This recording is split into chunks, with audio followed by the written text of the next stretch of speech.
Praise the Lord. ஆண்டவராய் இயேசு கிறிஸ்துவின் இனிய நாமத்தினாலே அன்பின் வாழ்த்துதல். கர்த்தருடைய பிள்ளைகளே, எப்படி உற்சாகம் இருக்கிறீங்களா? காலை தோறும் அவருடைய கிருபை புதிதாக இருக்குது. நம்மை உற்சாகப்படுத்துகிற தேவனுடைய வார்த்தை நிச்சயமாக உங்களை நடத்த போகிறது.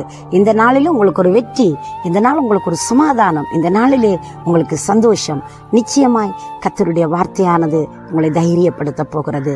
இந்த நேரத்திலே 16வது சங்கீதம் 8வது வசனம் இப்படி சொல்கிறது: கர்த்தரை எப்பொழுதும் எனக்கு முன்பாக வைத்திருக்கிறேன், அவர் என் வலது பாரிசத்தில் இருக்கிறபடியால் நான் அசைக்கப்படுவதில்லை என்று சொல்லப்படுகிறது.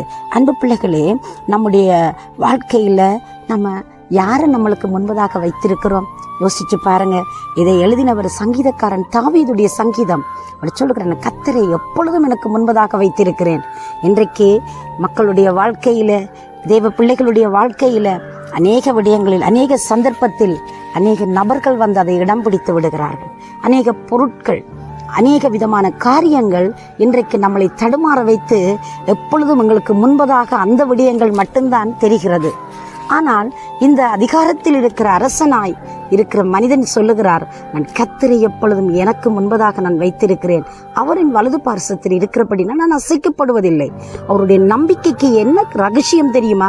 கர்த்தரை முன்பதாக வைத்திருக்கிறார். நான் அசைக்கப்பட மாட்டேன், நான் தோற்று போக மாட்டேன், நான் வீழ்ந்து போக மாட்டேன், எனக்கு எல்லாம் ஜெயமாய் மாறும் என்று சொல்லி அவர் சொல்வதற்கு என்ன ரகசியம்? அவர் கர்த்தரை எப்பவுமே தனக்கு முன்பதாக வைத்து தன்னுடைய காரியங்களில் எல்லாவற்றிலும் தேவனுக்கு முதலிடம் கொடுக்கிறார். தேவனை சார்ந்து கொள்கிறார், தேவனை பற்றி பிடித்துக் கொள்கிறார். அவரே நம்பிக்கையாய் கொண்டிருக்கிறபடினால் அவருடைய வாழ்க்கை வெற்றியாக போகிறது. அது மட்டுமல்ல, அவருக்கு அசைவில்லை, அவருக்கு பயம் இல்லை.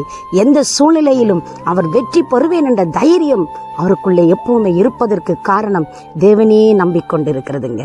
அன்பு பிள்ளைகளே, ஆண்டவராய் இயேசு கிறிஸ்து பூமியில் இருந்த நாட்களிலே அழகாய் படிப்பித்தார். முதலாவது தேவனுடைய ராஜ்யத்தையும் நீதியையும் தேடுங்கள், அப்பொழுது இவைகள் எல்லாம் எவைகளுங்க நம்முடைய வாழ்க்கையில தேவையான அனைத்து விடயங்களும், அனைத்து காரியங்களும், அனைத்து சம்பத்துக்களும், அனைத்து பொருளாதாரமும், அனைத்து காரியங்களிலும் தெய்வம் நமக்கு அற்புதங்களை செய்து நம்மளை கனம் பண்ணுகிறார் இருக்கிறார். எனவே நாங்கள் முதலாவது செய்ய வேண்டிய விடயம் அவருடைய ராஜ்யத்தையும் நீதியையும் நானும் நீங்களும் தேட வேண்டும், அவரை சார்ந்து கொள்ள வேண்டும், அவரை நம்பிக்கொள்ள வேண்டும். தாவீதுடைய வாழ்க்கையில அவர் பல யுத்தங்களை சந்தித்த மனிதன், பல விதமான நெருக்கடிகளை சந்தித்தவர், ஏமாற்றங்கள், தோல்விகளை சந்தித்தவர். அவர் வேதனை வருகிற பொழுது தேவனை நோக்கி பார்த்து புலம்பி பாடுவார்.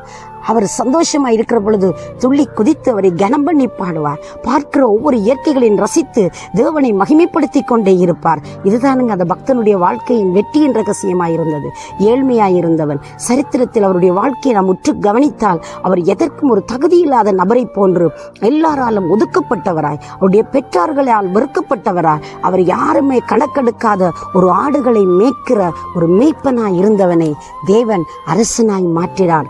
காரணம், தன்னுடைய வாழ்க்கையில் எல்லா சூழ்நிலையிலும் தேவனை புகழ்ந்து பாடுவது மட்டுமல்ல, அவரே நம்பிக்கொண்டு அவரே சார்ந்து கொண்டு வாழ்கிற வாழ்க்கையிலே அவர் அசைக்கப்படாதபடி இருப்பதற்கு தேவன் பிரதி உத்தரமாய் கிரியை செய்ய ஆரம்பித்தார். அதே போல இந்த நாளிலே நம்முடைய சூழ்நிலைகளிலே, நம்முடைய தேவைகளிலே, நம்முடைய கடினமான, நம்முடைய அதைரியமான வேலையிலே நாம் அவரை சார்ந்து கொள்ளுவோமா? அவரை நம்பிக்கொள்ளுவோமா? அவருடைய அற்புதத்தை இன்னும் ருசிப்போமா? தேவன் எங்களுக்கு பக்கபலமாக இருக்கட்டும். அவரை சார்ந்து கொண்டு நாம் அவருக்காய் தொடர்ந்து ஓடுவோம், அவருக்காய் வெற்றி சிறப்போம். குதிரை யுத்த நாளுக்கு ஆயத்தமாக்கப்படும், ஜெயமோ கர்த்தரால் வரும். நீங்கள் ஆயத்தமாக்கப்படுங்களேன், அவரை சார்ந்து கொள்வதற்கு, அவரை நம்பிக்கொள்வதற்கு, அவரை பற்றி பிடிப்பதற்கு நீங்கள் இன்னுமாக விட்டு கொடுத்து பாருங்கள். உங்களோட வாழ்க்கையிலே நிச்சயமா என் தெய்வம் அற்புதம் செய்து கனம் பண்ண வல்லவராய் இருக்கிறார். ஆண்டவரை மகிமைப்படுத்துவோம். தேவன் உங்களுக்கு உதவி செய்யட்டும். உங்களுக்காக நான் ஜெபிக்கட்டுமா?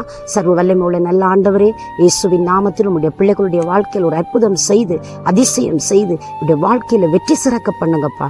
தேவைகளை சந்திங்க, குறைவுகளை நிறைவாக்குங்க.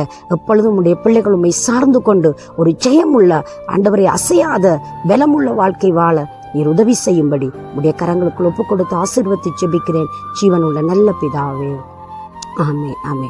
தேவன் தாமே உங்களை நிறைவாய் ஆசீர்வதிப்பாராக. God bless you.